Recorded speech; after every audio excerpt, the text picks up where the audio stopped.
I'm Dwayne Liptak from Magpul Industries, and I'm here to talk about the PMAG. What makes the PMAG in general, and more specifically the Gen M3 PMAG, different from other magazines, and why do PMAGs have the qualities that they do? Glad you asked. First and absolutely foremost is reliability. In both internal and external testing, there's nothing that's more reliable than a Gen M3 PMAG in feeding the AR and related platforms, like tens of thousands of rounds without a single stoppage that isn't related to bad primers or broken rifle components, even with more problematic ammunition like the Army's new M855A1. So the rifle goes bang every time you want it to, even in adverse conditions. That's kind of the point of a magazine, right?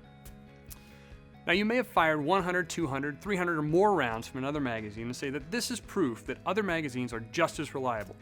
And if you're happy with that, great.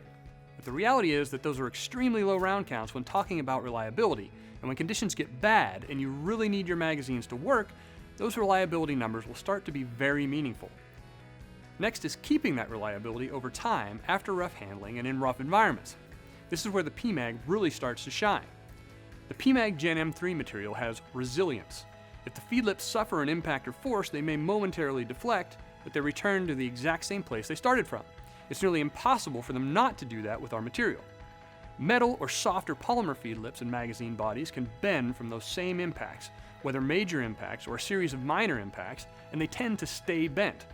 Now, even if you had perfect feed geometry to start with, those more malleable materials have moved from that ideal, and you get more stoppages. The PMAG 30 Gen M3 easily passes all of the US and NATO style rough handling tests, including 5-foot or 1.5 meter feed lip and other orientation drops from -60 to 180, full weapon drops with the magazine and the rifle, dust cabinet tests, and all of that, and they function after these impacts. They still work. But Dwayne, you may say, I've seen PMAGs crack. Yes, it's entirely possible to get a PMAG to crack, but it takes quite a considerable bit of force to do that, especially with the Gen M3. That is the trade-off. In order for the feed geometry to stay stable and never be bent or deflected, to control the round into the chamber for ludicrous reliability numbers and be rigid enough and have enough surface hardness to not have problems with grit, at some point something has to give. At far lesser impacts, metal feed lips can start to distort, but the neat thing about the PMAG is that resilience that we talked about. Even if a crack occurs, the feed geometry stays almost entirely unchanged. That cracked magazine will still run just fine, unlike a magazine that has suffered a bent feed lip. So you can finish the task at hand and then replace that magazine at your leisure.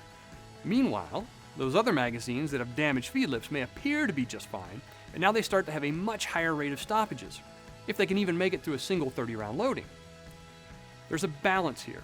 We could easily make a magazine that would be virtually unbreakable and that would be the darling of all the YouTube drop tests. The problem is that the softer polymer compounds required to do this embed grit and dust, or deflect with pressure on the magazine body, don't control the rounds properly in the first place, and a whole host of other problems that result in a magazine that doesn't feed nearly as well as it should, even before you start introducing other variables.